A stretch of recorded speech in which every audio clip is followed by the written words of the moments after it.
Hey, look out. It's Faith Talk Live. I'm Rick Probst. And I'm Dan Ratcliffe. Dan, we have to hurry this interview along because Dr. Gary Layne is on medication, and it probably will kick in very, very soon. I think we should take our time because I want to see what happens to Dr. Gary Layne when the medicine kicks in. Ask me anything. Ask me anything. Hey, is it like truth serum? We could ask you anything, and you could really say what's in your heart. Like, I hate being on this show with Rick and Dan. Yeah. No, I love being on a show with Rick and Dan. You've already told us about the machine of death back there behind you. Yeah, right. Or right, I don't know how you there, right. You See, you can't even point now. You want to reenact what it does there, like you did for us, those that are watching Facebook Live and yeah. Well, this is my bad shoulder with the ice pack on it. But from the day I had the surgery, they said put your arm in it, and then they set it up, and it manually lifts my arm and down and up and down and up and down, and it tilts it, or I don't know, whatever the doctor ordered. It's raising my shoulder up and down passively, so I'm not using the muscles so they can heal, but they want to keep it moving. So 5 hours a day. Will you scream as it goes? Ow! No, I take drugs. Hey, will you be able to play the violin better now that you've had your shoulder fixed? I don't know. I asked the doctor, when would I be able to play golf? He said in about 6 months. I was like, great, because I'm really terrible. So never played before, so yeah, maybe I've never played a violin, but maybe now in 6 months I'll be able to play the violin. And I'll ask him that next week. Yeah. I wish Allison were there nearby because I would ask her what kind of a patient you are. Are you? Yeah. I hear a lot of times from wives that their husbands are babies. I don't know what that means, but that's because they'll say that they've never been through labor and given birth before, and it's a pain that we don't know. Yeah. What kind of patient are you think? Well, I've been getting up every morning about 7, because that's about when my pain pill wears off from midnight before, and making a pot of coffee. And I took her coffee in bed yesterday. Wow. So I don't know what kind of a patient I am. I'm probably doing too much. Like I cut some cardboard with my good hand and put it in the dumps, in the wheelie bin or the trash bin. And so I'm probably doing too much. And if my doctor's watching or listening, I didn't do any of that. I'm lying. So. He's on medication. He's lying. That's right. He's out back there fishing with that one good arm, probably. Yeah, no, I haven't done anything because my biggest fear is falling over, because I don't want to get dizzy and fall over. And so I'm a little off balance. I got a big sling on underneath here. My arm is hung up in a sling right now. So you can't move your arm. You're not supposed to use your own muscle. So I got one good arm. And so I can make coffee, drink coffee. It's a little hard to, have to wear flip-flops and shorts that you can just pull up with one hand. And yeah, but you don't want to fall over and have to call somebody, say I've fallen and I can't get up, and then you sound like an old person. And I know. Yeah, I definitely would sound like an old person. Listen, so I think I'm okay patient. I've done that and nobody comes. Yeah. You've gotten trapped in an elevator and nobody came to rescue you. Thank you, Adam. Oh, yeah. I'm so sorry. Yeah, at work I got caught and I was ringing the bell and hitting the alarm, and I thought, I could do the 007. No, not 007. What's his name played Mission Impossible? Yeah, Tom Cruise. Yeah. Climbs through a door in the elevator. And so finally I got loose and got out, and I asked the superintendent, he said, were you afraid? I said, well, a little. Then I remembered that I could probably climb through the ceiling. There's a door there. He said, no, not in that one. You're stuck. Yeah. So I was forgotten, but I came back. So he still needs counseling for that, Gary. Yeah, I do need counseling. I need so much counseling. So you think you're a better counselor on drugs? I don't know. I haven't actually. I think I've talked to Allison. I taught Sunday school last night. That was probably. I hate to go back and ask the people what I actually said. But, or that? Did they record it at all? No, probably not. That was probably a good one not to record.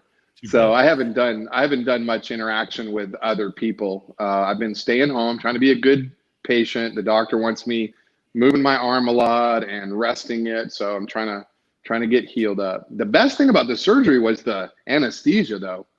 because, you know, I've been in a lot of pain and I can only sleep for a couple of hours before it starts really hurting. And so I was always tossing and turning. I really wasn't getting a lot of sleep.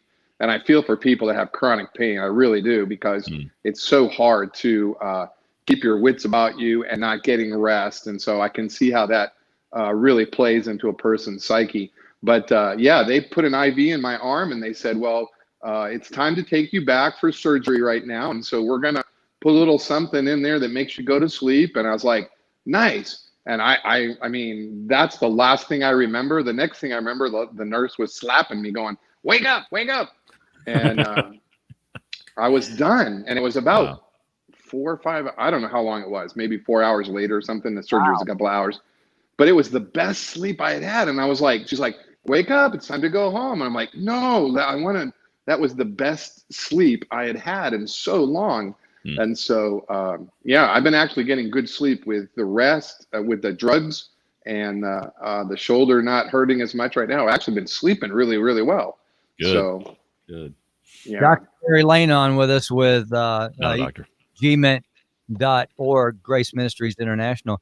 You know, you brought something up and it just kind of stirred a question. Have you ever counseled a couple where the husband or the wife had maybe a chronic bad back or some kind of sickness, and which seems to me to be a little dicey, that they, like you said, they'd be tired and probably a little cranky or a lot cranky all the time. How would you handle that if a couple came, or maybe you did? I mean, you want to show them grace, but they're in pain and they probably continue to be that way. What would you say? Yeah, well, the first thing you want to do is you want to talk to them about their physiological point of reference, because yeah, my shoulder in pain and you're in pain. So why aren't you, you know, you're in pain. Okay, have you seen the doctor? Are you taking the medicine that they've requested? So many people, because we have Google, we don't have to listen to doctors anymore. We just know everything from Google. Yep. And so, you know, there's 50,000 ways to get your leave your lover. No, there's 50,000 ways to. Thank you, Paul Simon. Sorry, that was the drugs kicking in right there. But there's so many different ways that we can sort of self-fix things instead of truly getting decent help about it. So the first thing I talk to them about is, okay, why aren't you, you know, are you doing the most that you can for the physical aspects of this? And if you are not, why not? And some of them get back to like, well, I'm afraid of what the outcome will be, or I'm afraid of what I'll hear. You know, I know people that won't go get testing because they're afraid of what the results will be. Yeah. So they live in fear. So there is a psychological part to the physiological part. So we want to sort of talk about both of those together as one. I remember when I spent about a week or 2 weeks pretty much of sort of solitude after my late wife, Carol, passed away. And God just sort of gave me a little picture of the physical, the emotional, and the mental aspects of my recovery. And that was such that, okay, not only do I need to worry about my emotional health, but my physical health as well. And so I've sort of been on a journey to try to attain better physical health, because it is a part of who I am as a whole being. So all of us need to look at our physical. What's wrong? What's ailing you? Why aren't you willing to go to the doctor? Is it money? Is it afraid of what your results you'll hear? You know, again, my late wife, she had a cough. She went to the doctor. They said, oh, it's just postnasal drip. So we accepted that for a while. And then it was like, yeah, this seems to be more than postnasal drip. Let's go get more testing. And that's when they found the cancer. And that's when they were able to sort of start treating that. So there is a connect. I'd go a connection. There's a connection between the physical and the emotional. Definitely. And so that's why you want to be so spiritually sound. You want to understand that you're cared for and loved for by the God of the universe.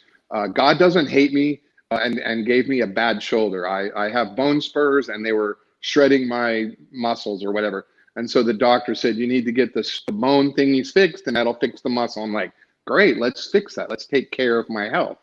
And so God isn't out. He doesn't hate me. He's not paying me back for past sins. He's not angry. He's like, we want the best for you, Gary. And I love you. So go to the doctor. If you love somebody, you take them to the doctor. Yeah. And so the spiritual is the baseline of what you build your emotional and you build your physical on top of. But we have to get solid in our core of this understanding of the depth that God loves us, and the depth to which he cares about us, and not place the environment or the circumstances as the determining factor. Well, God doesn't love me because I'm sick. God, what am I supposed to say? God doesn't love me because he let my wife die from cancer, or he didn't love my wife and he let her die and suffer? I mean, no, you can't tie that way. So you have to have a secure position of spirituality that you build on for the emotional, you build on for the physical. So it's all connected. Yeah, that's so good. Dr. Gary Layne, gment.org. What's the other website that folks can follow? Christianity. Yeah, functionalchristianity.com. Facebook, I'm doing a lot of personal stuff on functional Christianity on Facebook. So if you're a Facebook person, like this Facebook Live, I watch these. You can go to Functional Christianity on Facebook, and I'm getting 3,000 or 4,000 views every week now. So I don't know. Somebody's that's taking a look. I think people should watch even more that you're on drugs. I mean, that's going to be fun to watch. Yeah, it's amazing. Hey, Gary. Is it hot in here, or is it just me? Hey, all this equipment back here, I'm sweating like a pig.